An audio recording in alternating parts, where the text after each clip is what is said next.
This station. Save space. Community. Conversation.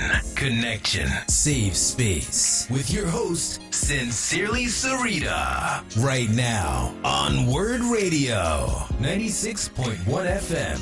And 900 AM WURD. Independent Black Media. On nights like this I ride.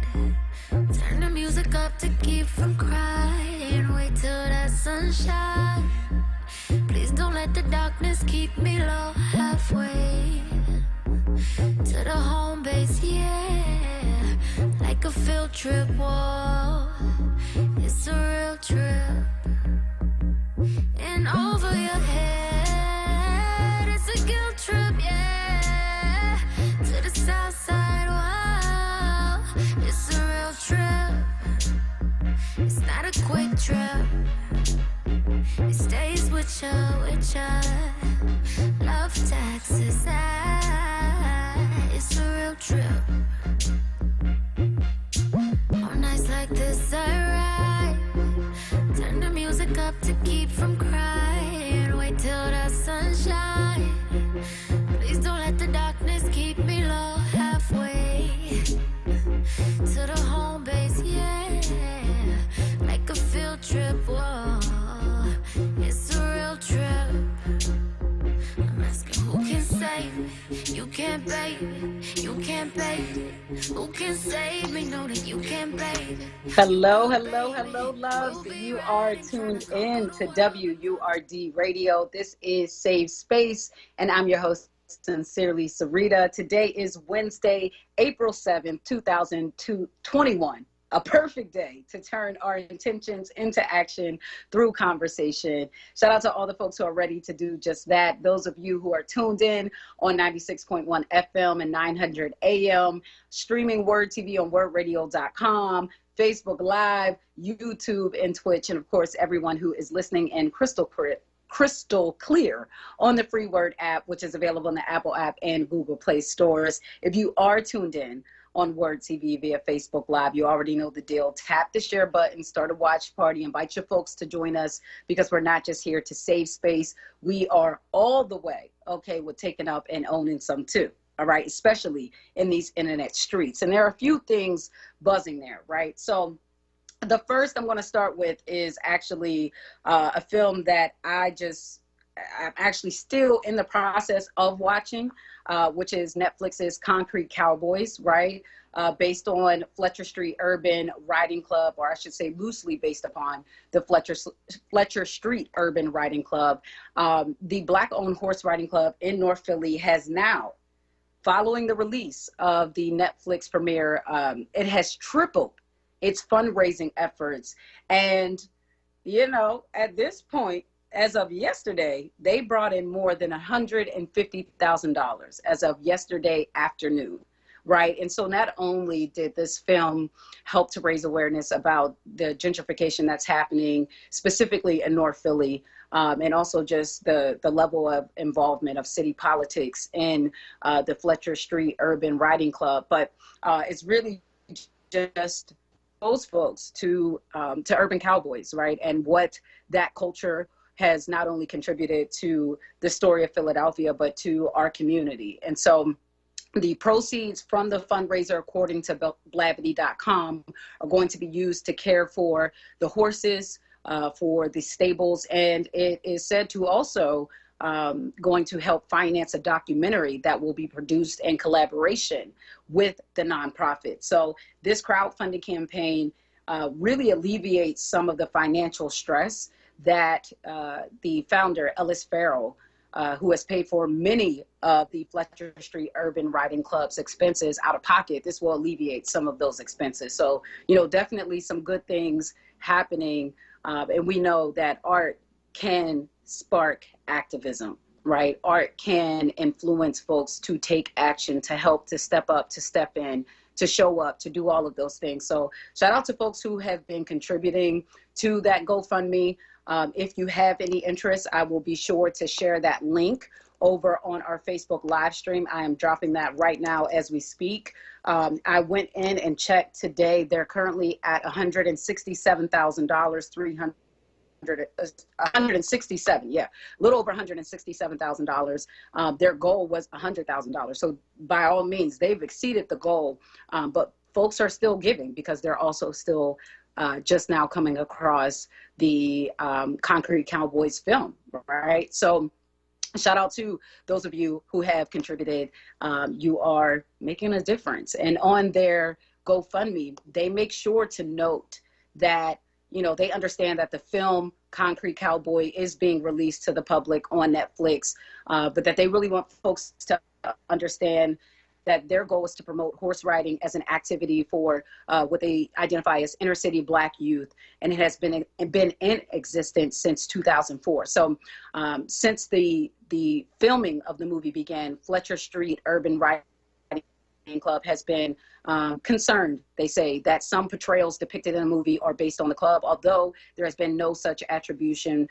During the past several weeks, the club's founder and director, Ellis Farrell, was contacted by several sources who assumed that the film was based on his true life experiences. So they wanted to make sure to clarify that this film is not directly tied to their riding club. But you know, what we do know at this point is that this is helping, right? This is contributing to the great work that they're doing there. So salute to them. So some good news to start us off on this here hump day. And then some somewhat local news. Some of you may recall a few weeks back, we covered a story concerning CBS, right? Peter Dunn, who is the former president of the CBS television stations, and David Friend, who is former senior vice president of news at CBS, are no longer employed by the company following allegations of racist, sexist, and homophobic conduct in their management of stations that included Philadelphia's CBS 3. Those allegations included disparaging remarks that Dunn reportedly made about CBS 3 anchor Yuki Washington, which y'all know Philly came through super strong and standing with Yuki and, you know, holding CBS accountable for the conduct that's happening there. So this is what much of that has resulted in. And then last but not least, something else that we have buzzing, some C-Dub news, because it is Wednesday. So Women Crush Wednesday. Congratulations are in order for Tashara Jones, who has made history in St. Louis, Missouri by becoming the first Black woman to be elected as mayor in the city. And so Tashara Jones, yes, honey. Yes, all the claps. She did that. Tashara Jones currently serves as city treasurer, and she secured the victory by pulling in 52% of the votes there in St. Louis, Missouri. And so this historic win actually comes after an unsuccessful 2017 mayoral bid. And so as many of us know, St. Louis sparked the rise of the Black Lives Matter movement after the killing of Michael Brown in 2014. And so Jones has since focused her campaign on social justice, and she will now become St. Louis's first Black woman to be elected as mayor. So congratulations to her. And speaking of C-Dub here at Safe Space on WURD, shout out to my girl, Kayla J, holding down the phone lines, the board, and everything in between. Kayla J, how you doing, love? Hump day! Come through. Listen, Hump I day. feel like, you know, this is an appropriate day to just shout out all the memes that I have been seeing about about the versus battle. We ain't even make it a whole minute. Oh my gosh. The internet is always going to win.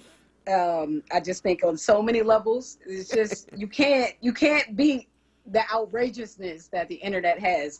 But the memes have not stopped. Okay, I've been getting them texted to me. I've been getting them like DM to me, just about, you know, the Isley brothers versus Earth, Wind, and Fire. It's been a lot of sugar daddy jokes, y'all. They was looking like they was looking. I was just saying like that. And I just want to say, this is part of the problem. We cannot sexualize these men. Okay? I'm sorry, when Grandpa Ronnie showed up looking like he was looking, he knew he was looking like a snack. Stop playing. He was looking like that. He was looking like that bottle of apple juice you had in the back for a minute. Not the apple juice. Because I don't drink. I was about to say that wine you had sitting on the side for a while, but I don't drink. So, you know, when you be going through your fridge and you remember, oh, I got something sweet in the back. Whoa, okay, all right. I see what you did there. I'm going to be honest. I did not immediately recognize that was Ron Isley, right? When he was sitting there, and I'm like, wow, who is this silver fox? Okay, with the beard. Okay, just all cut up and stuff. I'm like, who is this? Who this man? You know, just trying to figure some things out. And then it hit me, you know, we all as a collective was like, oh, wait, that's Ron. And I was like, oh, he grew the beard in. He came through. Didn't he? 4 verses. Y'all, I'm just saying, y'all got to stop this foolishness. That's somebody's daddy. Somebody's grandfather. And, you know, also husband. I think his wife is like 30-something years younger than him. His wife must have called him during that intermission because he came out ready to do some things. His whole vibe changed after intermission. She said, he came back ready. He did. She said, if you sang my song, baby, when you get home.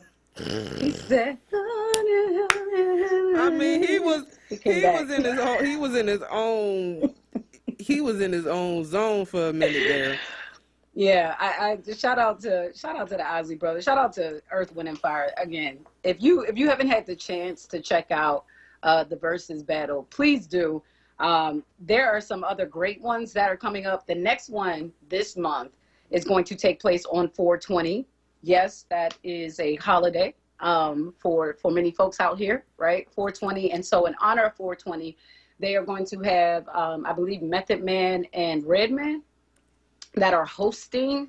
I gotta double check to see if it's going to be like a battle type situation. No, it's a battle. It's not them hosting. Oh, okay. It's Method Man versus. They're going to be involved in it. Which, as soon as I saw their names, I was like, absolutely. It'll be like How High too. How High, right? Yes, sir. Yes, sir. We have that. So it's going to be Redman versus Method Man, which I don't even. I mean, I get how that works, I guess, but also like they go hand in hand. So, anyway, that's happening April 20th.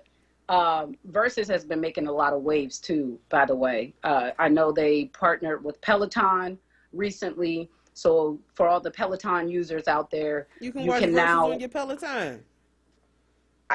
Wait, what? Get me to work. I'm asking. You can watch Versus on the Peloton? Yes. Oh, let me go buy me a Peloton. Maybe I'll lose some weight. I don't know. I don't see what you pay for a Peloton. You can watch Versus for free. I don't know if Versus should be the reason that you get a Peloton. But if you already made that investment, then I would, just want you to know that you can ride to the Versus playlist. Them commercials just be getting me though. Yeah, but I think you can also watch the battles themselves. So however they're doing it, they're leveling up, right? They have this partnership with Peloton. They now have what seems to be some kind of streaming partnership with Thriller, where you can watch it there on the app and on Instagram and all that good stuff. So, they're just continuing to scale the business. And listen, I'm here for it. Get that dough. I'm a little sad they stopped their partnership with Apple. To me, it seemed easier to go to Apple Music to watch it than to try to download this Thriller app. Can I tell you, I was up for about an hour trying to find that godforsaken Thriller app. So, I'm not gonna hold you. It was definitely a little search because I was like, is this compatible with Roku TV? Apple, like I had all my little boxes hooked up. I'm like, where is it at? So here's my thing though. I hope it didn't happen as a result of Apple not coming up off of the bread, right? Of Apple not trying to pay them what this likely seems to be worth. So I hope that's not what it came down to. I want to say, I think the last time I heard Triller is partially owned by, let me double check before I go speaking on some stuff that I haven't confirmed. I'm gonna double check who Triller is owned by or who has some kind of partnership or partial ownership involved in it. because I thought it was partially Black owned. I was about to say, I think Triller is for the culture. It's from the family. So I'm not mad at them going, to the fam for it. I'm not mad at that at all. I'm just saying, as a user of the internets, it was just a little hard to find. But I saved it, so it don't matter. So I'm ready for when SWV and Escape hit.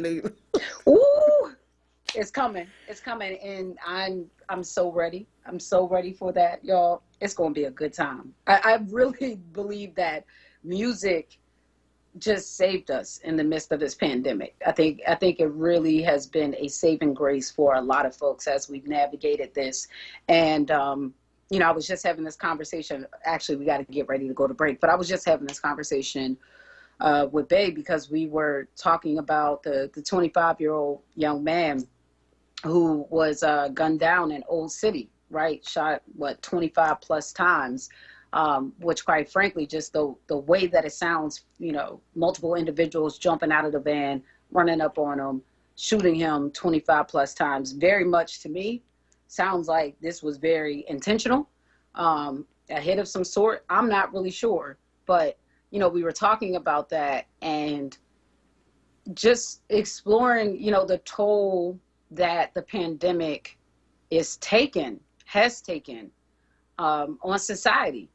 Right? Because I know we often, when we have these conversations, especially here on air around gun violence, we put it in context of oftentimes of, just the violence that we are or are not accustomed to happening in Philly.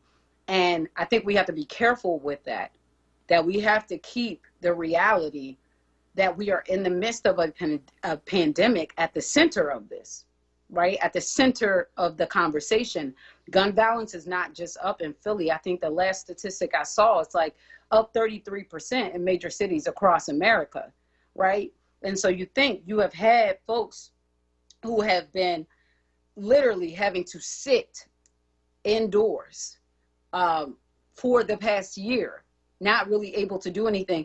Energy does not just go away, okay? We talk about energy a lot around here. Energy doesn't just go away. It doesn't just disappear. It can be stored. It can be hibernated upon. It can transfer. It can transform. It has to do something, though. Eventually, it's going to go into motion.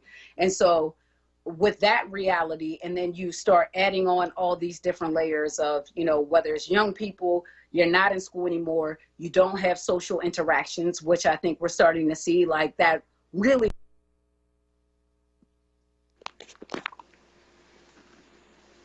Hello?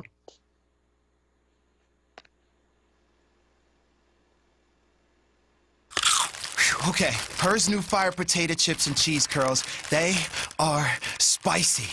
Whew, they're hottest snacks yet, hold on. Whew, but it's not just heat. There's some nice sweet and savory stuff going on too. Ooh, there's that heat again. It burns, but it burns so tasty. Ooh, that's hot. Find Her's Fire Snacks at your store today. Whew. Taste the flavor, feel the heat, break out the Her's.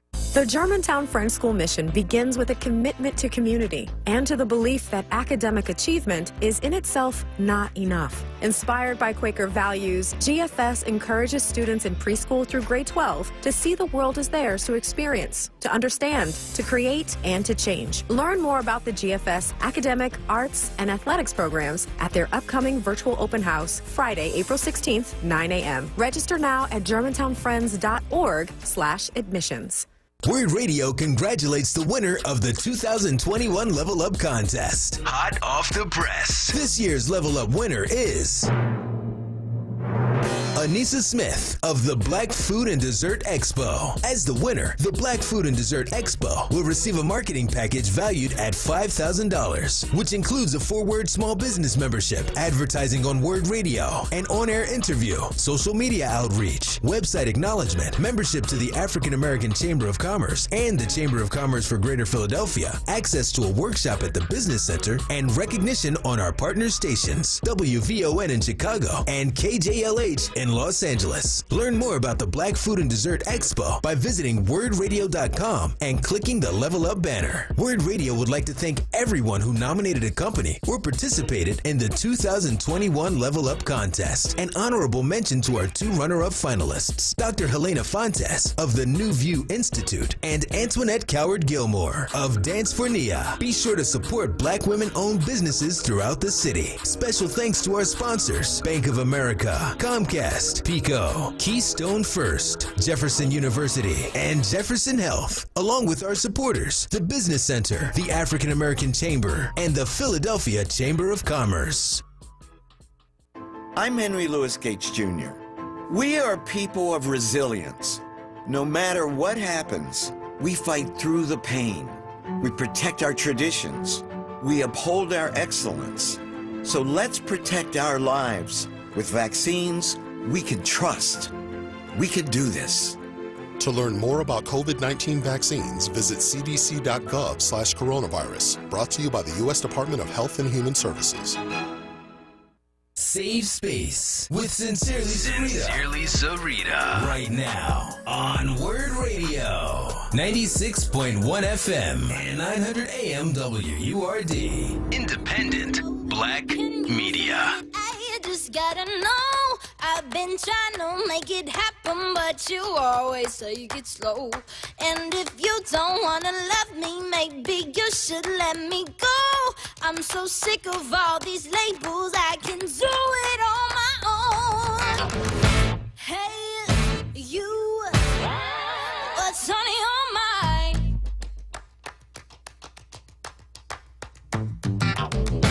Am I wasting my time? Oh, baby, can you feel it? I just gotta know. I've been trying to make it happen, but you always take it slow. And if you don't wanna love me, maybe you should let me go. I'm so sick of all these labels, I can do it on my own. 'Cause remember,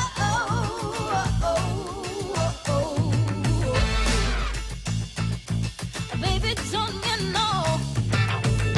Hey, you, what is your deal? What is your deal? I thought you were for real. Oh, baby, can you feel it? I just got You are back listening to Save Space on WURD Radio 96.1 FM, 900 AM. Prior to break, I think technology wasn't trying to let us be great, but that's fine. You know, we persevere and still we rise. But yeah, phone lines are open, so feel free to call in if you have, you know, any thoughts or commentary on the prior conversation that was taking place in terms of gun violence in the city. Making sure that we're being mindful to keep the pandemic centered in these conversations that we're having, right? It's not just, I don't want us to internalize a lot of this as simply just being Philly doing what Philly does, right? Like there are some things we just know about human nature. When it warms up in inner cities, usually, you know, folks are more likely to act a fool, right? That's one thing. But I think we cannot underestimate the toll that this pandemic has had on what we know as one of the biggest poor city in America. And if things were already an issue, right? If there were already traumas and stressors that were in place prior to the pandemic, things that we know should have been handled, should have been addressed prior to the pandemic, as far as I've seen, has only magnified issues that were already in place. So if we already saw violence happening, specifically gun violence happening, as a result of poverty, right? As a result of a lack of resources, lack of access to education or poor quality of education, what do we think is about to change in the midst of a pandemic? And I don't know if some of this is that, there are too many of us that continue to walk around like we're not in a pandemic. And so we're processing a lot of these things through the lens of, through this lens of just like, oh, folks are tripping. We got to do better. We got X, Y, Z. I think it's folks that have actually been trying to do better. I'm not going to hold you. I think some folks have been trying to do better. They've been going about it in their own ways, based on whether or not they truly feel supported or have those access to resources or whatever else the case may be. But like some of this, we really do have to just own that we are in the midst of a pandemic. And when we're thinking about living situations, when we're thinking about how many folks are cooped up in a 1-bedroom, 2-bedroom home trying to virtually learn or whatever else the case may be, or you're seeing a shift in which generation is having to step up and make sure the bills are getting paid or whatever else the case may be, like that is all taking a toll. And especially in our community, we know that when it comes to health and wellness, specifically mental health wellness, there was already a gap that existed. There was already a lack of support that was there. So what do we think the pandemic did? Do we think like it just made things better? Or did it add more stress? Right? Because now there's nowhere to direct any of this energy. And so what does that mean for our mental health wellness? What does that mean for the short nerves that you already had that now any little thing is dancing on? And I'm not saying that this is a justification for anything, any of the violence that has happened. It's absolutely not. It's absolutely not.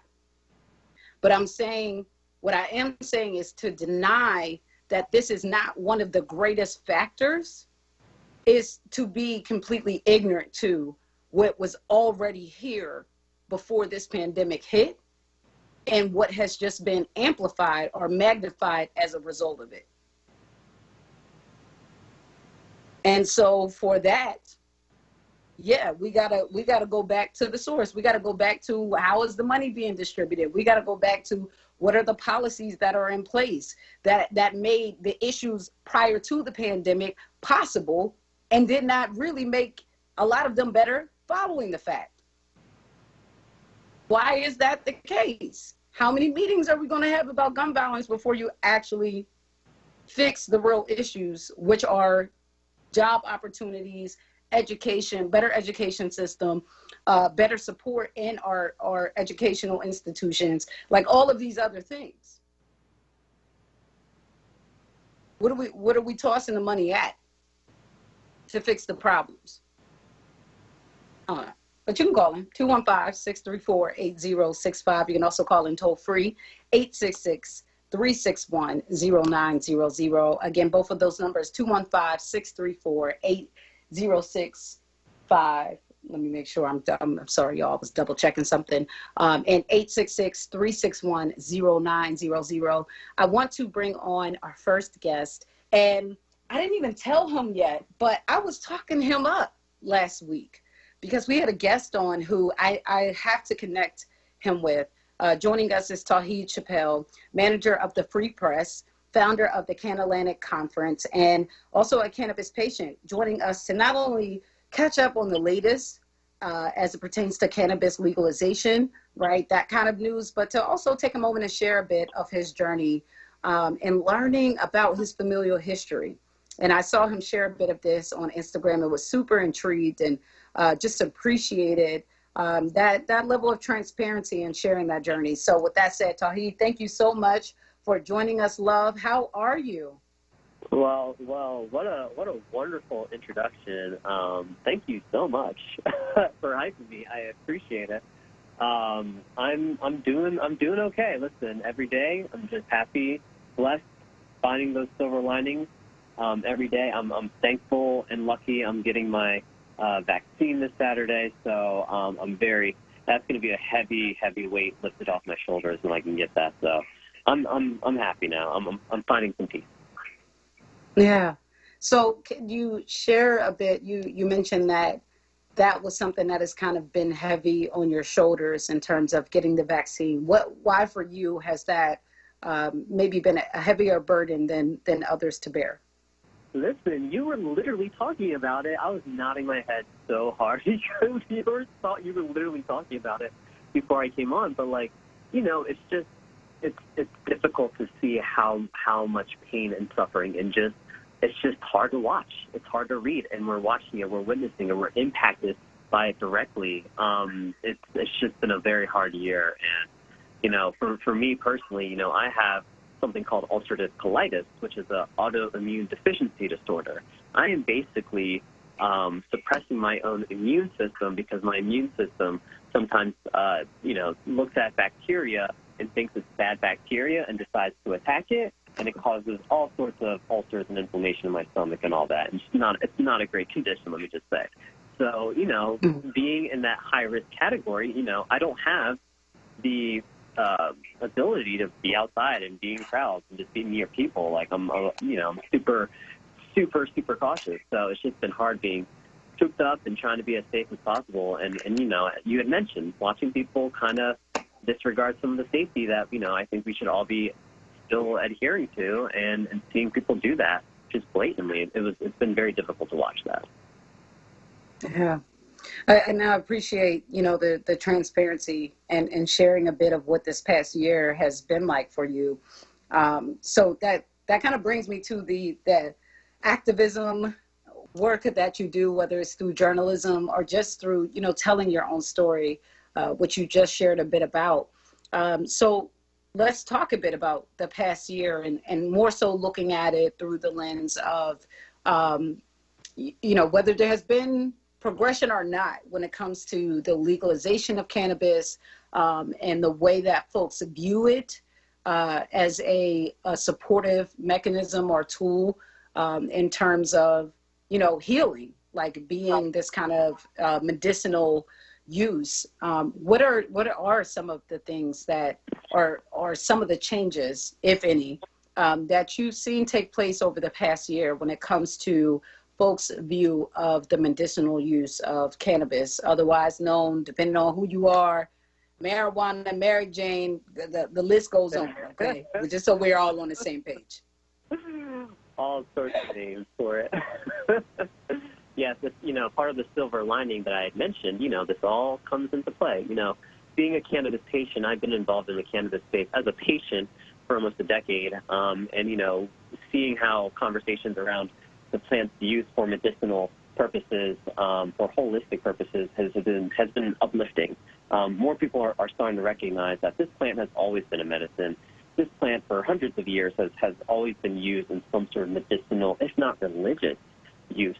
And it's nice to start seeing people really expand their minds and really give this type of medicine a try. And, you know, I also, you know, I have worked at a dispensary for a year as well before the pandemic hit, and I got to talk with patients. I got to actually talk with them about cannabis use, and I can just say that there were hundreds of patients who came through who, you know, would give us so much anecdotal just stories about how it helped them overcome and mitigate the harm and the illnesses that they're dealing with, and giving them just a better quality of life.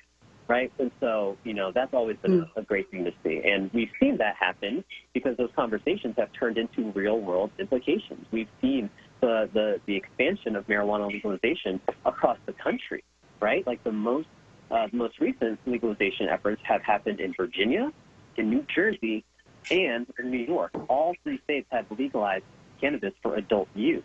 So it's been nice to see that people are very supportive of it. They recognize that it should be legal. It should have never been illegal in the first place.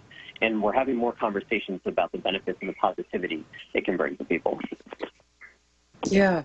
So just to make sure we were able to clarify, when you say that it's been legalized for adult use, is that outside of medicinal use, just recreational? What exactly has that legalization process look like? Yeah, so normally there are certain avenues that people try to overturn cannabis prohibition, which is part of the war on drugs, right? They try to decriminalize it, where you basically make it impossible for police to enforce any sort of penalties for cannabis use possession, etc. There's the medicinal opportunities where people will rally and advocate for cannabis use, legalizing it for medicinal aspects, as in if you become a patient, if you qualify for it as a medicine, you're able to get it legally through medicinal aspects. But then there's also adult use legalization, which is basically saying it's legal for anybody to, possess, to carry, to consume. Anyone can anyone 21 and older usually can access cannabis, just like you can access, any sort of other different products. And it becomes more accessible to the masses. You don't have to necessarily be a cannabis patient with a certain condition to access it. So it offers a broader opportunity for access. And it also usually comes in with criminal justice reform, where we see people who are released from prison because of cannabis prohibition as well. So adult use is the next step of legalization. That's usually the way we see things progress. So they'll legalize it for medical use, and then they'll legalize it for adult use later. Yeah. Okay, so I know we got to get ready to take a quick break, but I do want to make sure we touch on that aspect of this kind of unfolding of the legalization of cannabis. Looking at folks who are currently incarcerated or have records as a result of any kind of tie to cannabis, right? And what does that mean? What does all of this quote unquote progress, right, mean for them, for their past, for their future, for their records? So want to get your take on that, and then dive a bit into this this kind of walk through history that you've done, getting back to your roots and just retracing the steps and the lives of your family members and what that's been like for you. So loves, listen, if you're just tuning in, I have the honor of being able to check in. I don't even know when the last time we got to chat was. I want to say maybe it was last year, but it might have been a year before. But chatting with Tauheed Chappelle, manager of the Free Press, founder of the Can-Atlantic Conference, and a cannabis patient as well, joining us to catch up on the latest in cannabis legalization news, but to also share a bit of those retracing of steps that he's done and what he's discovered in the process of it. So phone lines are open. If you'd like to join the conversation, by all means, please do 215-634-8065. Again, 215-634-8065. You can also call in toll free, 866-361-0900. Again, 866-361-0900. And shout out to the folks who are tuned in over on WURD TV. Renee said, I just donated. She just donated to the GoFundMe for the Fletcher Riding Club. So, shout out to y'all taking action, right? And doing what you can to support North all day. Okay, I live in North, have lived in North since I've been in Philly. So a special place in my heart. And with that, I could take a break, but I just learned that I can keep going. So let's keep going then. Tauheed, let's just keep this thing rocking. Getting back to that conversation, right? And specifically around what has all of this progress in cannabis legalization meant for those who either are or were formerly incarcerated as a result of charges tied to marijuana or tied to, the war on drugs? Yeah, so the main conversations that focus on reform for cannabis-related convictions, usually when we have adult use legalization happen, there is some sort of component that talks about how a person who has a cannabis conviction, usually a low-level, nonviolent cannabis conviction, how they can get their records automatically expunged. Or in some states, they'll do immediate pardon or a combination of some sort of way to erase your conviction as it relates to a cannabis conviction. So there's an opportunity for people who are in prison to have their records expunged, to be pardoned, to be released immediately, theoretically be released immediately from prisons and jails, and then be able to not have that conviction tethered to their lives anymore. So that is one immediate thing that could happen. We've seen that in Illinois, where basically in the law itself that was passed that legalized adult use cannabis, it allowed for immediate automatic expungement of records for certain low-level cannabis convictions at a certain date, et cetera, and people were immediately able to have that erased. So there's an immediate opportunity for that, but we all know that that's not just enough, right? There's so much more for helping the people who've been wronged by the war on drugs, but expungement is one step forward in that path. And so, I mean, in thinking about expungement and the fact that, you know, some aspect of decision making around expungement can be tied to our elected officials. I mean, is there any kind of action that we can take, right, as everyday citizens to, you know, just do our part in making sure that especially members of our communities, but just folks in general, are not still being penalized or, you know, held accountable for something that now the government is benefiting from? Like, is there any action, tangible actions that we can take to be a part of the solution and not the problem? Yeah, so part of my work as a project manager for Free Press and doing the work that I'm doing in Philadelphia, which is focusing on how we transform how media and journalists cover crime, police, and the criminal legal system. Part of my work is I've been able to work with an amazing amount of organizations, community-run organizations that focus on, you know, mass incarceration, abolition, reinvesting in community services, and there's just a myriad of amazing groups that are really doing this work that I have to give them a shout out. Like Amistad Law Project has been doing great work with prisons and jails.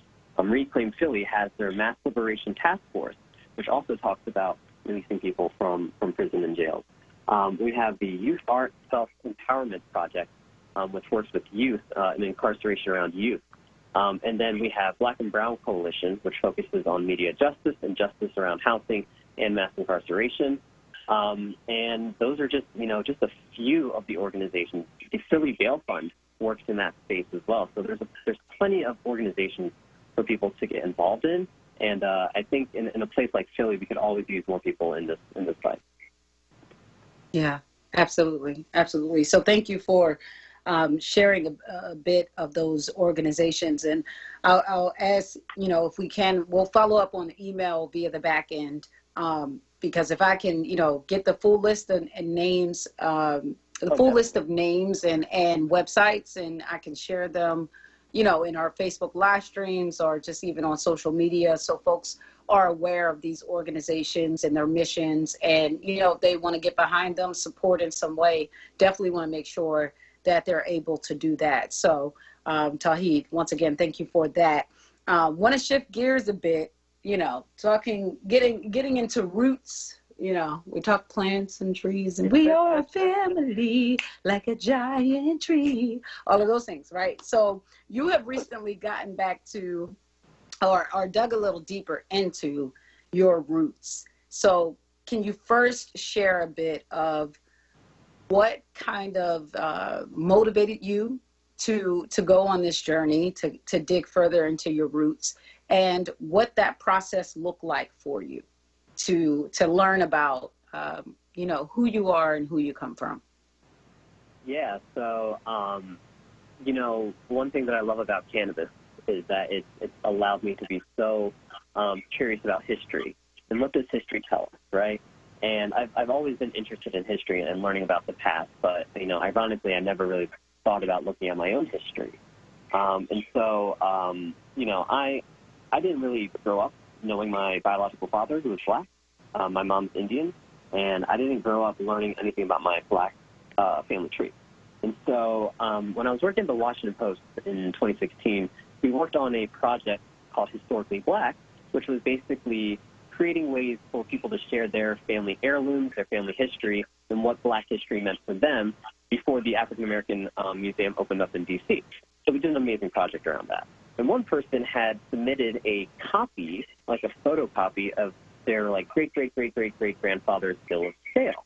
And I took that story on, and I said, okay, you know, this is really cool that you have like a photocopy, but like, do you know where the real thing is? Like, does that actually exist? Is there anything tangible? And he was like, you know, for all I know, I don't. Like, I don't know how this, you know, I don't know who originally got this. You know, it came from a cousin's cousin, and, you know, an uncle somewhere, yada, yada. Mm-hmm. I eventually found their bill of sale for them. I found it for them. And they were able to match it. They used experts to look at, you know, the fonts, the handwriting, and all that to verify that it was the actual bill of sale. And he had a family reunion around it, and this was all happening in Chattanooga. James McKissick, amazing guy. Wow. He went and had a family reunion, and they were able to look at the bill of sale. It was in some sort of record book, I think, around property or inventory, as slaves were. And so they had a family reunion. So, like, just being able to see his genealogy work in that manner and, like, learn about his history made me want to do the same thing. And so I reconnected with part of my father's family, and a lot of them have been doing genealogy work as well. And so recently I got, you know, screenshots of this, you know, large, I guess, pamphlet that chronicles the genealogy of where our, you know, matriarch and patriarch of our family came from. And apparently they were enslaved. Names were Austin and Adeline. And so I learned about that recently, and I was just like, wow, like I'm learning about my own roots, my own ancestry, and through that story, I've been able to find my own kind of beginning, so to speak, in this country. So it's been a wild ride. It's been a wild ride. Wow.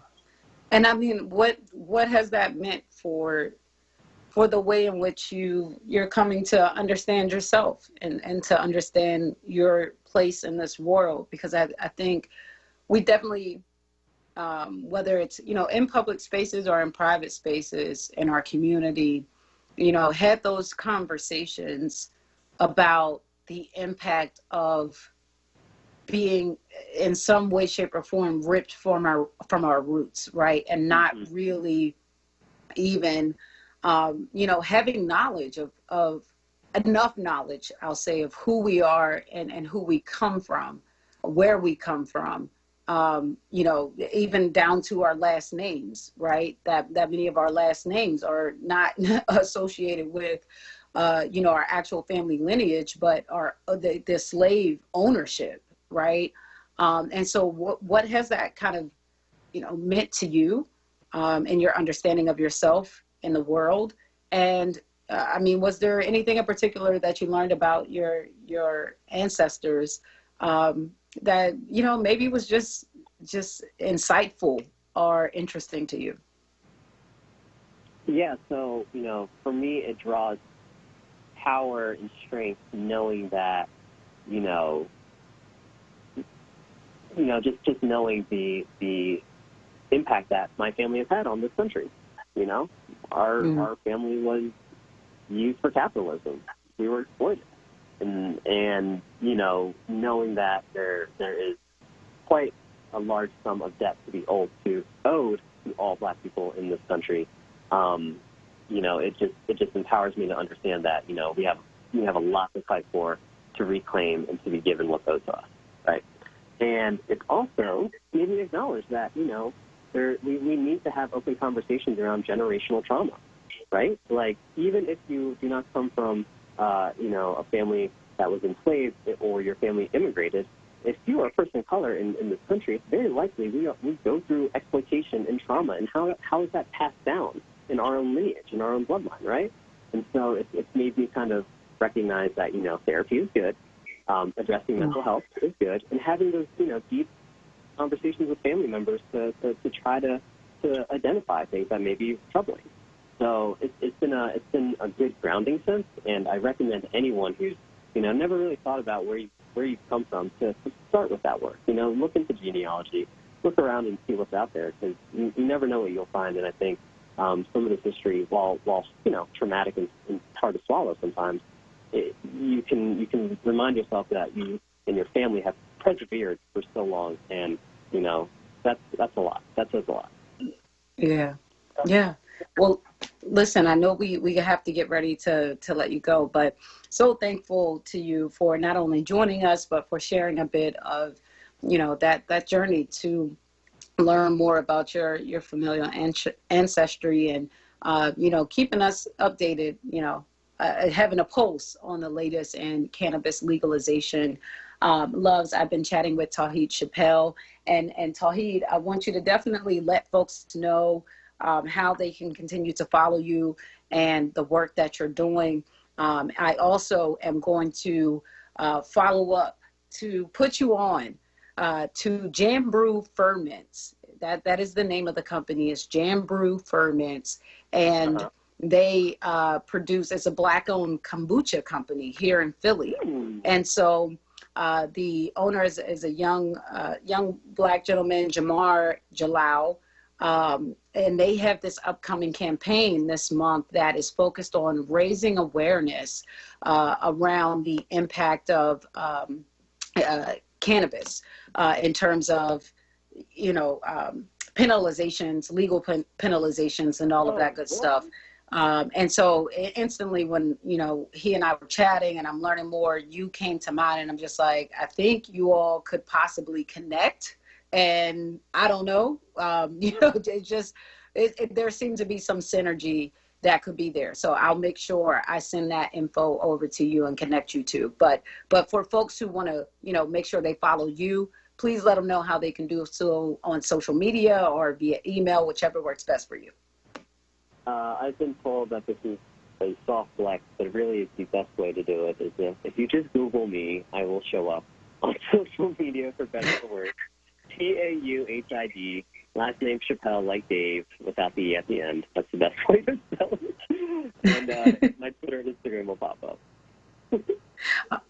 All right, there you have it, loves. Tauhid, thank you so much for choosing a safe space with us this evening. And loves, we're going to go ahead, take a quick break. But when we come back on the other side, we're going to dive into another aspect of our community that is most certainly near and dear to my heart, and that is Black maternal health.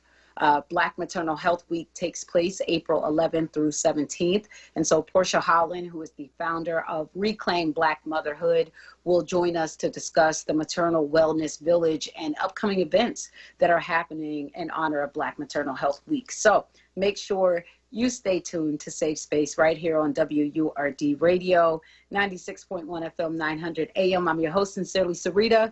We'll be back after these messages. Want the latest in Word swag? Check out the shop tab on WordRadio.com. Hoodies, tees, and more in a variety of colors. The shop tab on WordRadio.com. Show the world that you're all about Black. Talk Media. The Black Words Book Club.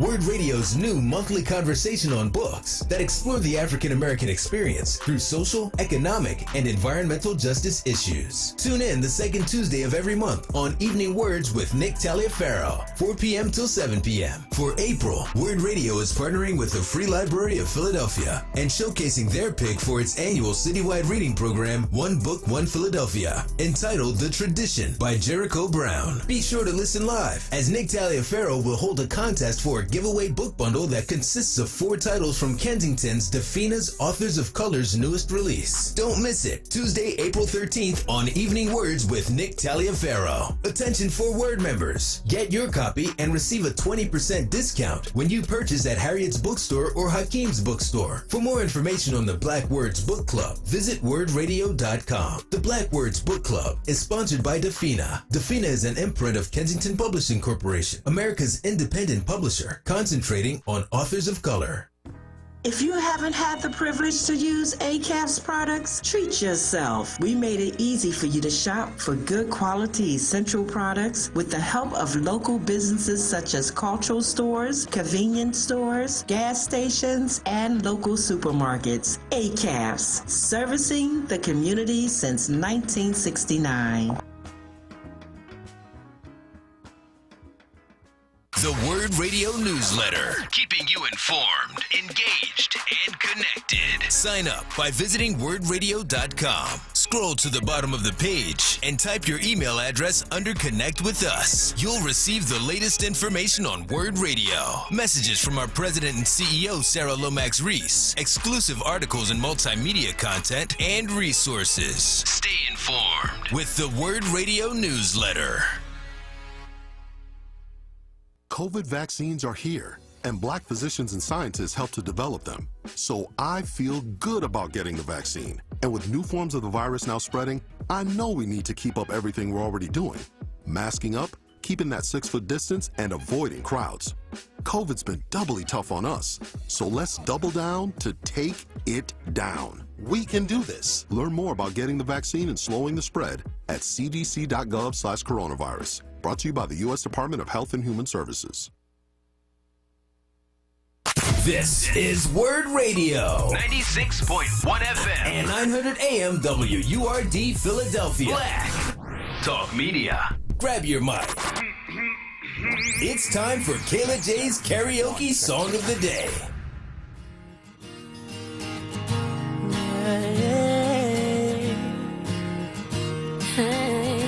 There's so much I love you. There's so much I need you. And I can't stand you.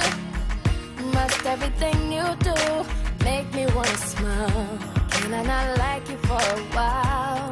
No, but you won't let me. You upset me, girl, and then you kiss my lips. All of a sudden I forget that I was upset. I can't remember what you did, but I hate it. You know exactly what to do, so that I can't stay mad at you for too long. That's wrong. But I hate it. You know exactly how to touch, so that I don't wanna fuss and fight no more. So I despise yet I adore you. And I hate how much I love you more. I can't stand how much I need you. I need you. And I hate how much I love you more. But I just can't let you go. And I hate that I love you so. And you completely know the power that you have. The only one that makes me laugh. You are back listening to Safe Space on WURD Radio 96.1 FM, 900 AM. Shout out to Kayla J, always keeping the vibes flowing. Make sure you follow her over on Instagram at KALAJ_music nerd. She is that, okay? She is the music nerd. And listen, it's about time for us to welcome our next guest. If you have not never heard me share a bit about my maternal health experiences, maybe you'll end up hearing a bit of that tonight, because it is most certainly something that is important to me, especially after having gone through my first round of childbirth. I have 2 daughters, as many of you know. My youngest will be 13. My eldest will be 16, both of them this year. And I remember very clearly, especially with my eldest, being a younger mom and not being listened to in the midst of labor and delivery. And that leading to some potential health scares. Down to, her heart rate dropping, and me trying to inform the nurse, seeing that something didn't feel right, something was not okay. Every time I had a contraction, her heart rate was dropping, and just them each and every time, like, ignoring me and not taking my word, not listening to the fact that I knew something was not okay. And this happens far too often. And, I can only give what thanks I have, that things did not get worse, that eventually I was listened to. But that is not the case in far too many instances. And it results in loss of life, be it the mother or the child or both. And we're talking specifically in the Black community. And so for that reason alone, Black maternal health is not something I take lightly. And I shouldn't even just say that reason alone, because I know My big sister went through a lot with birthing her first child, having to get 3 blood transfusions, and I'm 10 years younger than her. So there are some aspects of that I'm not even completely sure about, but it doesn't feel good to have to doubt that they did not take proper care of my sister, right? That they did not listen to her or to my mother when they said something was not right. And so, unfortunately, this is the reality that far too many in our community have to deal with. Thankfully, we have something that's called Black Maternal Health Week, right? Black Maternal Health Week that takes place April 11th through 17th. And while it's solely just 1 week, the goal is to raise awareness around what our experiences are and what changes we need to see. And so we've had folks, whether it is here on Safe Space or on Happy Hour or on the Lounge, any of those shows that I've hosted, who have joined us to continue raising awareness about this. Not long ago, we chatted a bit here on air about the Black Maternal Health Mommy Bus, right? About that act of 2021. And, that really focuses on how, us being the richest nation on earth, even with that being the case, moms are dying at the highest rate in the developed world. And how is that possible? And the rate is rising, right? And so for as dire as the situation is for all women and birthing people, the crisis is most severe for Black moms who are dying at 3 to 4 times the rate of our white counterparts. That's not okay. That's not okay. Thankfully, here in Philly, we have amazing individuals who are working to raise awareness, to hold folks accountable, and to make sure, you and I know a bit more about Black Maternal Health Week. And so Portia Holland, who is founder of Reclaim Black Motherhood, is joining us to discuss the Maternal Wellness Village and upcoming events that are happening in honor of Black Maternal Health Week. And so with that said, Portia, thank you so much for choosing to save space with us today. How are you, love? Oh, thank you so much for having me. And I'm doing well. I'm feeling encouraged just by all the love and attention that Black maternal health is getting. Though the work is heavy, I'm encouraged. So, yeah. And I appreciate your transparency, because that's the realness right there. Yeah, okay, because I'm not going to hold y'all. I was ready to fight the nurse. I'm just going to be honest, okay? I was ready to fight the nurse because I'm like, she's not listening and something is not okay. And if you've never been in labor, like you are preparing to give life, and at the same time you are having to, in that moment, become the protector of the life that you are carrying. By folks who you're supposed to be able to entrust that life to, right? To bring them into the world. It is a very, and I've used this word a little earlier, but it's very disorienting. It's just like are you helping? Are you part of the solution? Or are you part of the problem? I have a whole child that I'm about to bring into this world, and I need to know you and I are on the same page. And when you feel that you're not on the same page with the folks who are supposed to be a partner in bringing your child into this world, it is stressful at a time where you do not need any additional stress. And so this is just a small part of why it's important. But Portia, listen, can you first tell folks a little bit about who you are and what you do, and why is Black maternal health important to you? Yeah, sure. So I'm a birth and postpartum doula. I'm a lactation counselor. I also train and mentor other Black people to do that work on the ground, because we need more Black faces and Black bodies supporting Black families. And I, too, had a very difficult, unexpected, traumatic birth experience that, unfortunately, it was unfortunate and it was difficult, but it prompted me to do something about it. And so I'm walking around with a baby on my hip, barking at organizations in Philly, like, what's going on? Why do we have this issue here? And what can I do? So I'm cold calling people.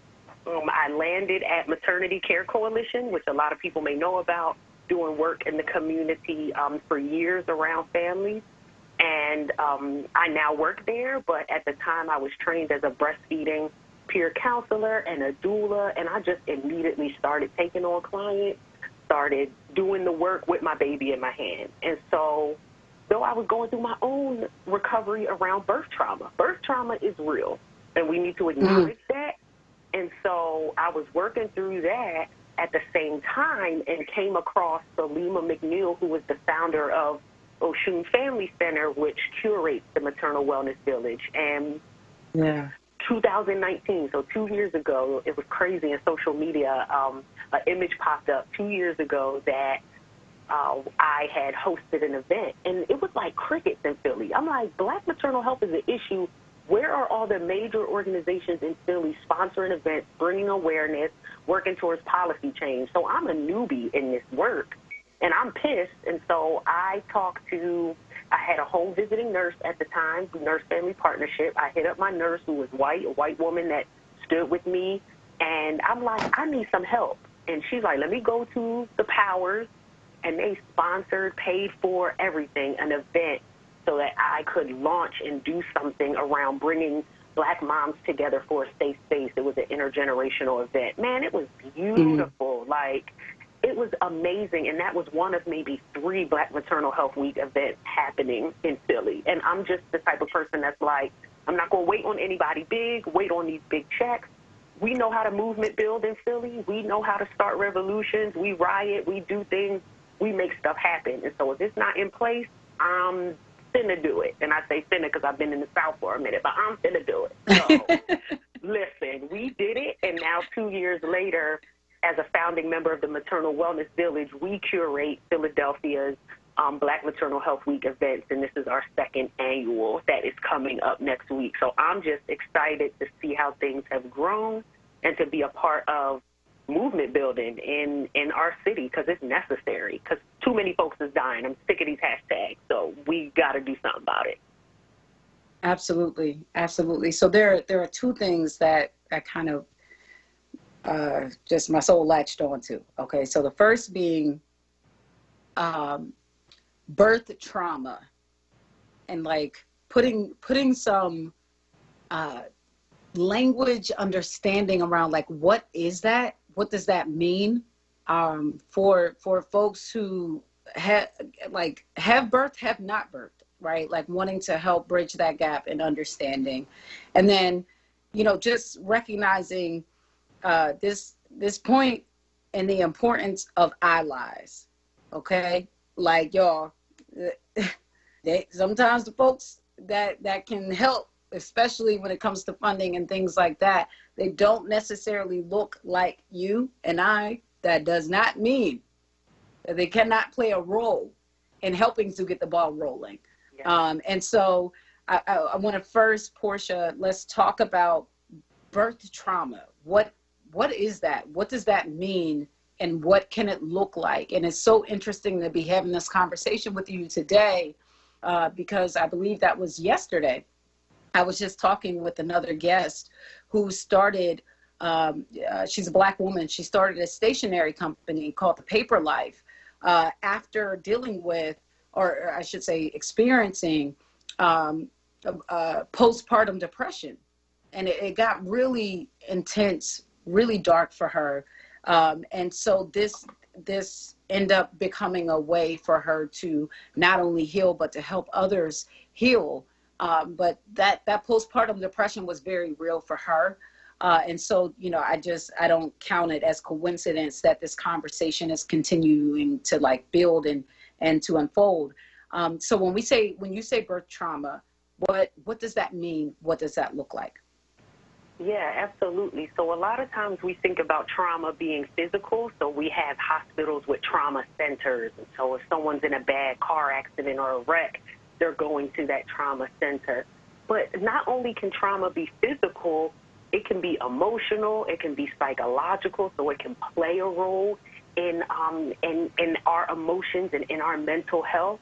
And so pairing that with birth, it's really the distress, the force, it could be disappointment. It's just a lot of things wrapped up, the loss of control, the feeling isolated, unheard, attached with the whole incident in which itself is going on with childbirth.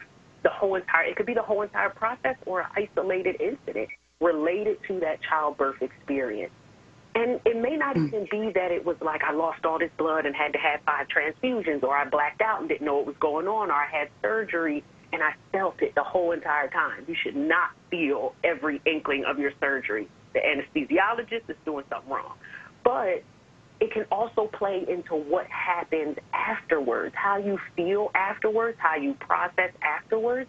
Because let's be real, once your child makes it earthside, we're like thanking God, we crying, even if we are bleeding and got tubes all out of our body. We're just grateful to see that life. But that trauma can set in later.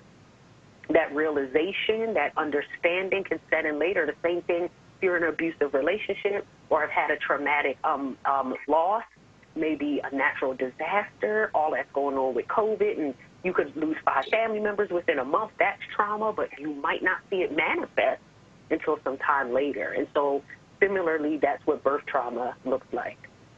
Yeah. I'm so glad you kind of laid that out from a few different angles to help us understand not only what it could look like, but just even the time lapse that comes with it, right? It's not just always in the moment. It's not immediately after. You know, that's an entire life-changing event, and there's a lot that comes with that and navigating that. So I appreciate you speaking to it. I want to make sure we also touch on this allies part of it, because you spoke about how, you know, there was a white woman who played a part, and, you know, really helping your work and helping to raise awareness here in Philly around Black maternal health. What for you would be some of the important takeaways that folks should understand about, you know, building relationship with allies, especially when you're looking to serve your community, to benefit your community? Yeah, that's good. And I love my white allies. I appreciate it. Continue to send the coins and the support. Hire us, pay us. You know, thank you. Make space for us. So, okay. I'm all about it. And they already know, don't ask me nothing for free, so come on with it. So, all right. We play no games. That part.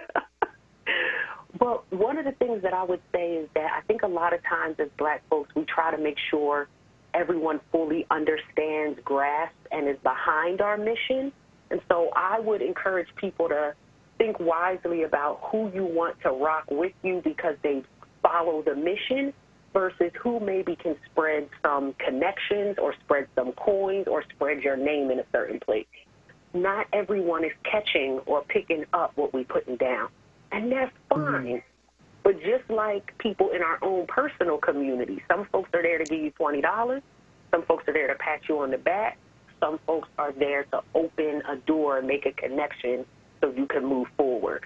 So what is it? Are we just trying to make sure each and every ally completely grasps the vision and is down with it? Or can we say thank you, accept the PayPal donation, and keep it pushing? So determine that for yourself. That's one thing I would say. And a thing that I do encourage, I work with a lot of white people in this field, and one thing that I do say bluntly, and I think the reason why a lot of them do work with me is because they're open to correction. And so when it comes to things like trauma-informed, culturally sensitive, the language we use, they're hiring me as a thought leader to help them think through this. So if you can respect my understanding, my shared lived experience, and my expertise, and grasp me into whatever project or program you have going on, we can work together. It doesn't always have to be separate, but amplify my stuff. amplify my stuff, support my stuff, go to my website, buy my mug, donate to the things that I'm doing as we are working together on things. But it doesn't have to be that I leave my field completely or leave my role or my calling to now come and work with some white folks. And so that's another thing that I have learned to pay attention to and respect. And then another thing is the money piece. Like, historically, far too long, Black women specifically do not get paid to speak. They barely get paid, but they're asked to show up and re-traumatize themselves trying to teach white people what to do. Portia Marie Holland is not going to do that. You will pay me if I'm about to bring forth my daily trauma to help y'all understand what we go through. How many zeros do you have? And so that's another thing. When it comes to these allies, making sure that you're demanding respect and payment for your expertise, period, because they get paid, and so we need to as well. Okay. You better catch this sermon she just laid out, okay? I just need y'all to catch that, because it's so true, especially when you are being tagged as a thought leader or someone possessing expertise. I think what is always interesting to me is, like, even during like Black History Month, right? When folks will tap you for their diversity and inclusion situation, but don't want to pay you for that. And it's just like, wait a minute, what? You're like, let's go back to the root of the problem. Like, are you serious? But anywho, we do have to get ready to take a quick break, but I want to open up the phone lines for you, loves, to join the conversation. So, of course, the hotline number is 215-634-8065. Again, 215-634-8065. You can also call in toll free, 866-361-0900. Again, 866-361-0900. If you have your own Black maternal health story to share, whether that is you directly, maybe it's your mama, what she went through, aunties, whatever, a new understanding or an enhanced understanding of what Black women face when we go into the healthcare system and prepare to give life, right? Feel free to join this conversation. And Portia, I want to make sure what is the correct pronunciation of your name? You're correct, Portia. Oh, okay. That's okay, fine. all right. I want to make sure I get it right. That's it. That's all I'm concerned about. All right. Want to make sure I got it right. So we are chatting with Portia Holland, founder of Reclaim Black Motherhood, LLC. She's joining us to discuss the Maternal Wellness Village and upcoming events that are happening in honor of Black Maternal Health Week, which takes place April 11th through 17th. So we're just a few days out and really holding this conversation so that you are ready to engage and that you can help spread the word. So taking this break, when we come back on the other side, we'll get into a bit of, those events that are happening. If we have calls, we'll take those, but we're going to keep this conversation rolling right here on Safe Space, WURD Radio, 96.1 FM, 900 AM. I'm your host, Sincerely Sarita, and we'll be back after these messages. You probably heard it before, but one of the best ways to stay safe from COVID is by avoiding crowds. That's better. Also, when you're out in public, make sure you stay 6 feet away from strangers or people you don't live with. It's okay to say, "Can I have some space, please?" Well, it's going to be a beautiful sunny day today, and we can expect much. If you're going to have a get-together with friends and family, have it outside. And remember to keep those 6 feet of social distance.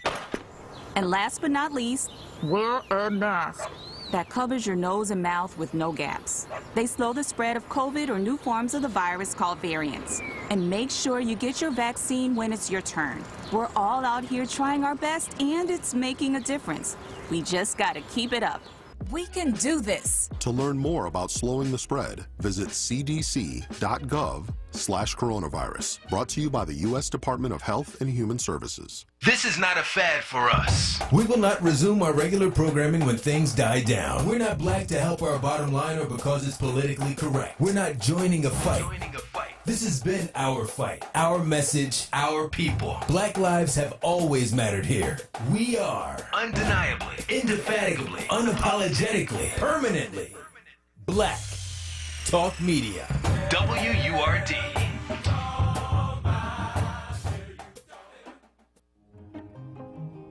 Remember the last time your family visited the forest? It's a place of wonder and imagination for the whole family, where stories come to life, and it's closer than you think. Ready to plan your next visit?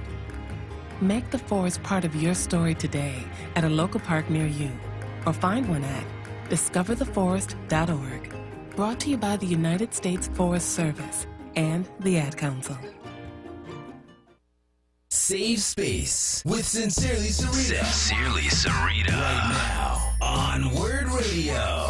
96.1 FM and 900 AM WURD. Independent Black Media.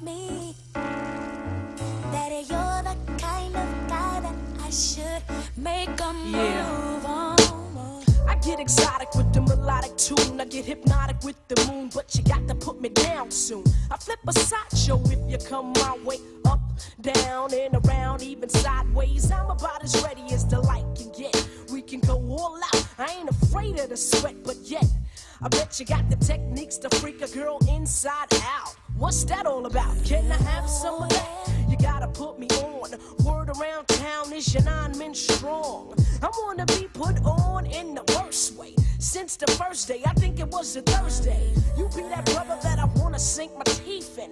Make me wanna ask, where the hell you been? I like the way you be with all that personality. But I got flavor too, you needs to get with me. What you going through? I wanna be down. I wanna be down. Oh, yeah. It's true. I wanna be down. I wanna be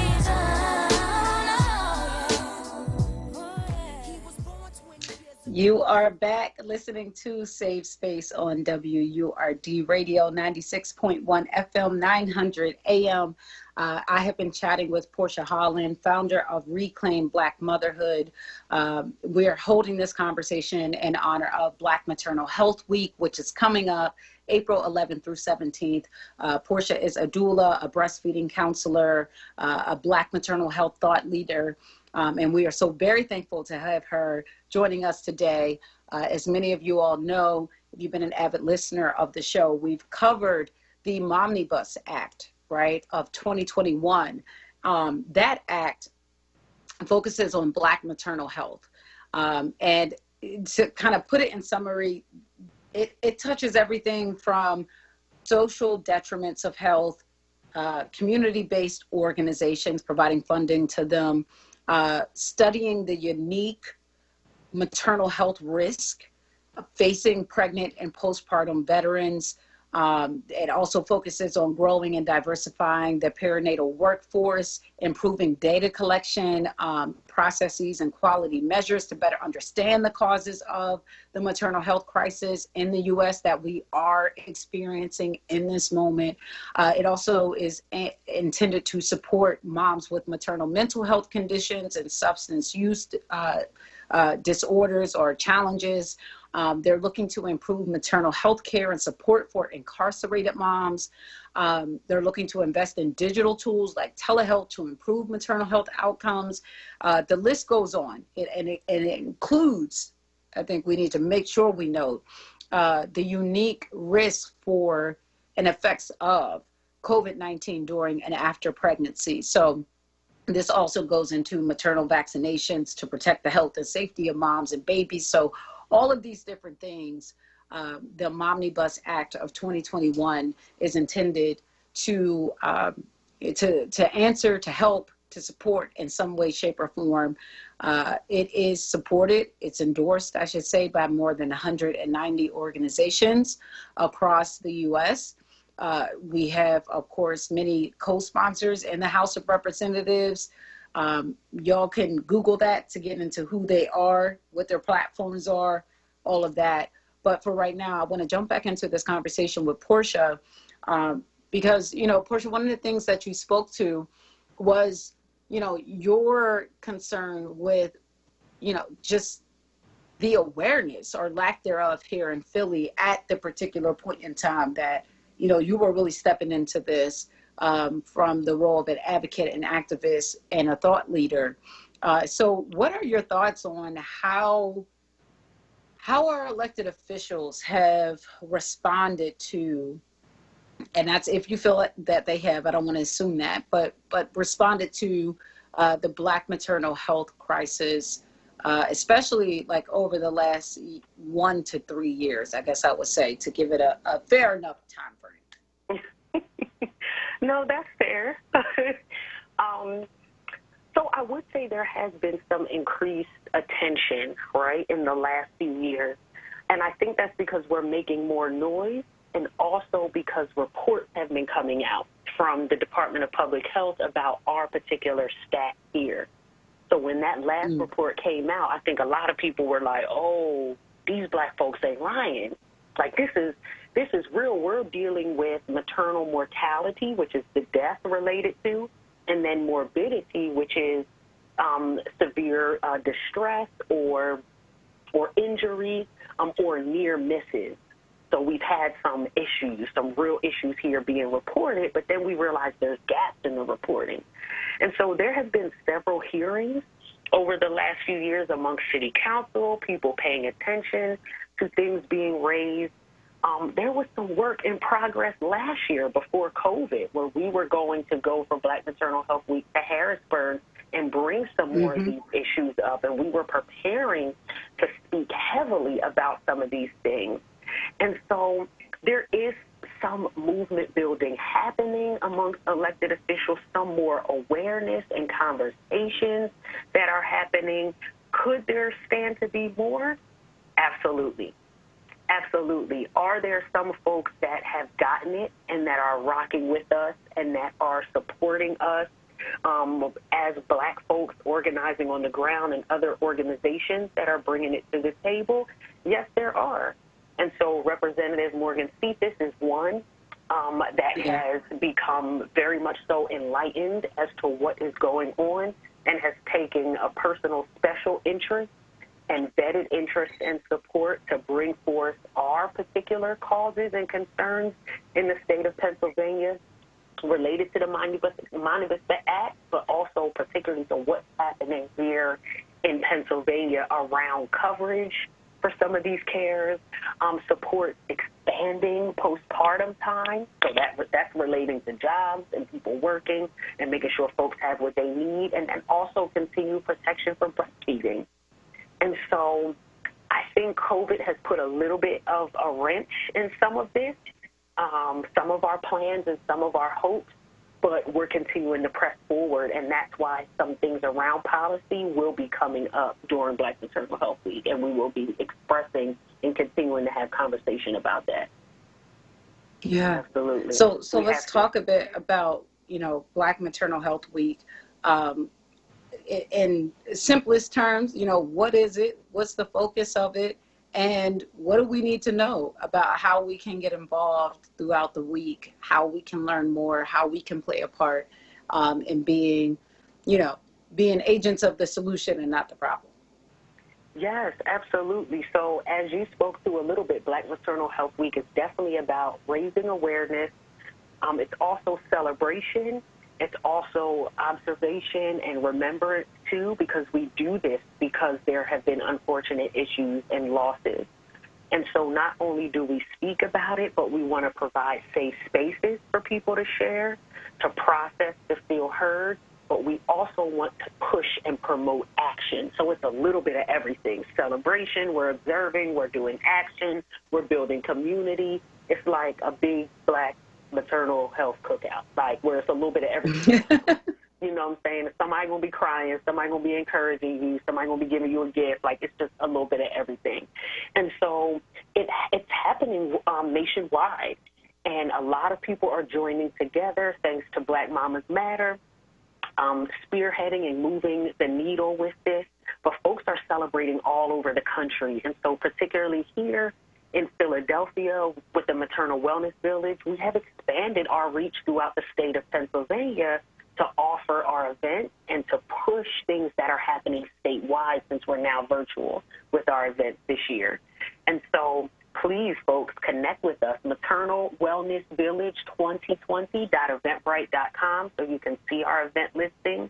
We have 4 events that folks can register for. We're accepting donations if you can't be with us in person. And so we will hit on a variety of topics. Each day there's a different theme, but we're also incorporating a safe space for people to process and to just release. So there will be movement or meditation at each event. There will also be performances. There will be artistic performances, because that is us. As Black folks, culturally, we are doing things around the arts, around movement. So it's not just going to be information and heavy pieces, but dynamic panelists, dynamic speakers, but also movement, music, and performance. And so we're excited about fusing all of those things to celebrate, honor, but to say, put your fists up and keep moving, because the work continues. Yeah. Listen, if there is, outside of, this conversation that we get to have here at WURD, if there's any way that I can support, that I can play a part, please let me know, because I am most certainly here for that and ready to do so, because we, like the work that you all have been doing, I have so much respect for and appreciation for it, because it is so important. We talk about far too often, especially in our community, but in society, women being queens and being the birthplace of humanity and all of these other things. And it's like, okay, but do you treat us as such? Do you recognize how sacred of a moment that is when we're seeking to bring life into this world, and what that environment should look like, what we deserve for it to look like. And so, whether you're a woman or not, you have a stake in this, because you came here by way of a woman. Right? And so this isn't just like a woman's issue. This is a us issue. This is a humanity issue. This is a human rights issue, because all y'all came from us, just to be quite frank. This isn't something that we can afford to take lightly. If you can't attend the events, put up a few dollars, share the link, let some folks know about it, because we cannot afford for things to continue going in the direction that they've been going in, right? We cannot afford any more lives to be unnecessarily lost as a result of this Black maternal health crisis. We cannot. Right, we are already facing enough battles. This is one that I personally believe we can do something about. We can do better. The system can do better. Society can do better. And so, yes, please make sure you visit Maternal Wellness Village 2020. Again, Maternal Wellness Village 2020.eventbrite.com, so that you can see all of the events that they have lined up for the week. I'm just going through really quickly. I see like body sovereignty and liberation. There's something focused on resilient, not strong. The Bells of the Beast, a virtual screening of a documentary. There are so many different event offerings that they have here. And I even see a few folks there. Shout out to Latasha D. Mays, New Voices for Reproductive Justice. Y'all know they are WURD fam through and through. So definitely want to support them during Black Maternal Health Week. But y'all, this is an optimal time for you to show up and show out. We talk about our young people. We talk about our community. We talk about the change we want to see. We talk about all of these things. And whether, maybe you acknowledge it, realize it, connect it in your mind at the point that those words leave your mouth, it comes back to and is tied to a Black woman who gave birth and who had to go through certain experiences or traumas, for better or worse, for that birth to take place. And it is a sacred moment when, as a mother, you bring a child into this world, or you give your life to bring a child into this world. And so, if we can be a part of the solution, by all means, let's do that. And Portia, thank you so much for the work and the sacrifice. And I'm sure in many moments, the reliving a trauma that you've had to do to make sure that folks understand how serious this is and why we need to show up in this way. I really do appreciate you for that. And so I know you dropped the website, maternalwellnessvillage2020.eventbrite.com, for folks who want to specifically follow you, who want to make sure that we support, reclaim Black motherhood. How can we do that? Yes, well, thank you so much. And I'm excited to say I recently launched Reclaim Black Motherhood. I was Portia the doula out here in these streets for a minute, but I got myself a little LLC, y'all. So I got a website too. Come on, I'm real in these streets. So get it done. Get it done. Go to reclaimblackmotherhood.com. If you are pregnant, if you are expecting, you can download a free audio with some of my tips and encouragement to help you through this journey. If you want to be a doula, a lactation counselor, a childbirth educator, you want to be out here joining us in the ranks, I have some information for you, resources of all Black organizations that are doing amazing work nationwide and globally. So please check out my website. I'm on Facebook and Instagram at Reclaim Black Motherhood. And so please reach out, whether you're a family, you're trying to support someone who's pregnant, you want to get out here and do this work, or you're an organization that's servicing Black families, you need to talk to Black people before you roll out any program, any service that impacts Black families. You need to hire us, you need to respect us, and you need to work with us. So you need to come talk to Reclaim Black Motherhood. So, yes, we are here. I don't know about y'all, but I'm liking how she's talking, okay? Put some respect on our expertise, on our thought leadership, on our experiences, on all of that. Put some respect on it. Portia Holland, thank you so much for joining us. Loves, I am dropping the website for reclaimblackmotherhood.com. Again, reclaimblackmotherhood.com. I'm dropping that website and our Facebook live stream, so you'll be able to access it there, along with the website or the Eventbrite kind of hub for Maternal Wellness Village, which they are hosting events all throughout the week, right? April, I think their first event is April 12th. The last event I see listed is April 15th, but Black Maternal Health Week takes place April 11th through 17th. So you have that on your radars now. Go ahead, add it to your calendars, head over to Eventbrite. You can just search Maternal Wellness Village, and all of those events will come up. Shout out to Oshun Family Center for the work that they've done and continue to do in our community. And with that said, we're going to go ahead, take a quick break. Portia, once again, thank you so much for joining us. And Loves, when we come back on the other side, I think we may have some callers on the line, so I'll get to our callers, and then we're going to go ahead and close this thing out. All right? You're listening to Safe Space on WURD Radio, 96.1 FM, 900 AM. I'm your host, Sincerely Sarita, and we'll be back after these messages. At Bank of America, we believe in the power of collaboration to create jobs and fuel economic opportunity. That's why we're working with local organizations to help people get the skills they need and build a growing pipeline of talent. I'm Jim Dever, Bank of America Greater Philadelphia Market President. Our partnership with Philadelphia Youth Network is just one way we're taking action to help more members of our community. What would you like the power to do? Bank of America N.A., member FDIC, equal credit opportunity lender. livelihood. WURD Radio's new initiative, connecting Black Philadelphians with jobs, entrepreneurship resources, small business development information, and financial literacy tools. Learn more at wordworks.com. That's WURD, WORKS.com. And stay tuned to WURD Radio, 96.1 FM and 900 AM WURD.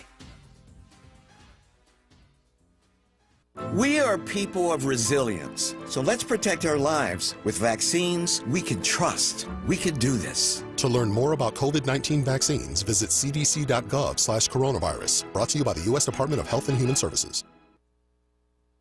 Save Space with Sincerely Sarita. right now on WURD Radio, 96.1 FM and 900 AM WURD. Independent Black Media.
You are back listening to Safe Space on WURD Radio 96.1 FM 900 AM.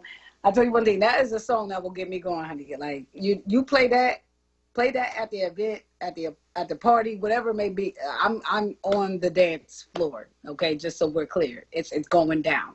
Period. Join me, please. You know, have a good time with me. Anywho, that's my intro song when I host events. I ask them to play that as I make my entrance. It's a good one. It's a good, like, how do you not come in just ready to go off of that song? Like, what? Say you'll never let me go, y'all. We about to have a good time. It's about time, actually, for us to get out of here. I want to make sure, before I take our caller, that I just let y'all know, Brother Shamari's holding it down for me tomorrow. I am out tomorrow. Kayla J, just so we're clear, already cussed me out about this, but I am out tomorrow, and I want to shout out and show much love and appreciation to Brother Shamari for holding it down while I will be out tomorrow. I'll be back on Monday. You know, it's one day, y'all. I'm coming back.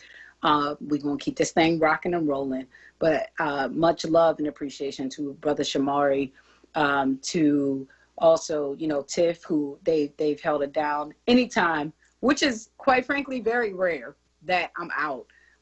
So I appreciate them for stepping in. But Brother Shamari will be holding it down tomorrow. So make sure you tune in and scoop up that knowledge he be dropping. Okay, because we save space for other hosts here too, right? Like, I just, we got to hear more than one perspective on some things. And I appreciate Brother Shamari for that. With that said, going to go ahead to the phone lines. I believe we have Rosalind on line 2. Hello, Rosalind. How are you, love? Thank you so much for saving space. What's on your mind? Praise the Lord. To my ancestors, to my WURD family, Beta K holding it down, and for being able to breathe on schedule. To the people all across the world that know Philadelphia, show up and show out. I'll be 62 tomorrow. To your guests, having a baby at 13 years old, and it's been 49 years, and I'm just finally able to talk about it. So to all the people across the world, get in where you fit in, because power is always going to be the people. No money, no buildings, no nothing. It's the power.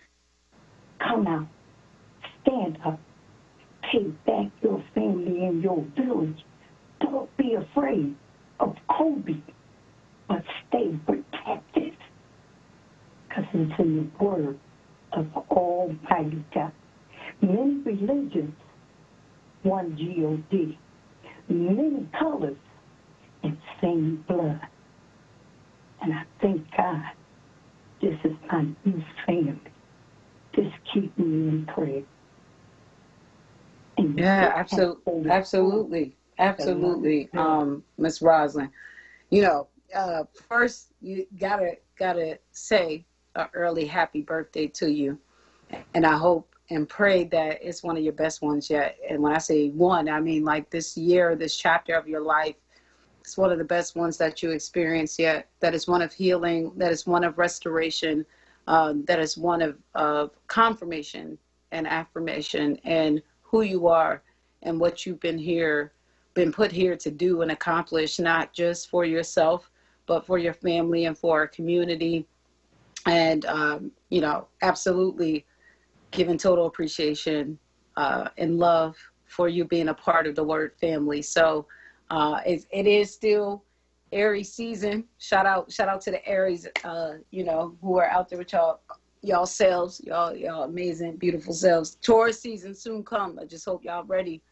We're gonna stroll up in here real smooth, like how we do. Like what? But what's a Taurus? What's these two hands that you can catch at any time? Okay, what is these two things? Okay, I don't know. You don't know till they coming at you. Stop playing with me, Kelly J. Stop playing with me. Empathize the power in you both, Sarita. Okay, no. Shout out. Taste your words, Sarita. Taste your words. Yeah, I'm tasting them. I'm tasting them. I'm tasting them, and I'm spicing them. I'm spicing them, Jones. They about to come through. No. Shout out to the Aries, especially the April Aries. Y'all hit different. Y'all not the same. I just want y'all to know. Y'all not the same as the March Aries. So y'all definitely got that Taurian energy in y'all. And I'm not mad at it, but it definitely, it's something I recognize is different. Okay, it's definitely different. But anywho, to Ms. I feel Roslyn, attacked. I mean, it's love. There's still love in the midst of all of it. Attacked. I feel attacked. I'm just saying, it is what it is, okay, first of all. But also, like, April Taurus are very different than May Taurus, okay? So I'm not, that's just a part of how this thing, plays out sometimes. But yeah, y'all hit different a little bit. But anywho, just want to say, to Miss Rosalind, an early happy birthday to you. Since I will be out tomorrow, I want to say happy birthday to you now. And I hope and pray that you just enjoy it to the fullest. Do the things that bring you joy. Surround yourself with the people who bring you joy and who remind you of who you are in the best ways. And, just encourage you to live your life to the fullest. So yeah, to Miss Roslyn and to any other folks who have birthdays this weekend. Happy birthday or this week, I should say. Happy birthday to you. And, God willing, we're right back here on Monday for another edition of Safe Space. I want to thank our guest who made today's show possible, Tahi Chappelle, manager of the Free Press, founder of the Canalytic Conference, and a cannabis patient who joined us to not only catch up on the latest with cannabis legalization news, but also shared a bit of his journey in retracing his roots, right, when it comes to his family and his history. And then also Portia Holland, founder of Reclaim Black Motherhood, joining us in honor of Black Maternal Health Week, which takes place April 11th through 17th. So please, please, please make sure, y'all, you visit Maternal Wellness Village 2020, Maternal Wellness Village 2020.eventbrite.com to check out all of the events that they are bringing to us this week or this upcoming week. Whether it's knowledge, arts, you name it, they got it, and we need to be there supporting that, okay? And you can also make sure to visit reclaimblackmotherhood.com. Again, reclaimblackmotherhood.com. If you are looking to take hold of your pregnancy, birth, and journey through motherhood, or if you're just seeking to support families, right, or to help share tools for birth workers in the community, that's definitely a website to do so.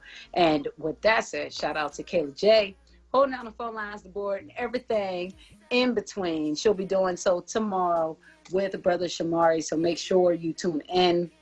Always love and appreciation to her. Follow WURD Radio across all platforms, at @4WURD on Facebook, at onWURD over on Instagram and YouTube. You can check me out on IG and Facebook. And on my show on Saturday morning. Yes. Oh, yes. Oh, yes, because we did. Tell real quick, you wanna tell them a little bit? Just be sure to tune in Saturday morning, because Sarita, she bringing the word on the show. Y'all know how we do it. She always talking about folks bringing the word here. She bringing the word Saturday morning. I just, we just talked. We just had a good conversation. That's what I wish we would have recorded the conversation after it, because we had real. You know what? We'll say that for another day. Anywho, keep your dials locked to 96.1 FM, 900 AM, especially on Saturday morning, so that you can catch Kayla J's Gospel Music Hour and all of the great programming that she has planned there. But yes, I also did have the blessing of being able to contribute to the lineup. So I'm thankful for that. But up next is Keeping It Real with the Reverend Al Sharpton. Again, remember, y'all, I am out tomorrow. Brother Shamari is holding it down for me. So you know what to do until I see you, God willing, on Monday. Taste your words before you feed them to someone else. And always, always, always, y'all, empathize, empower, and evolve. Peace.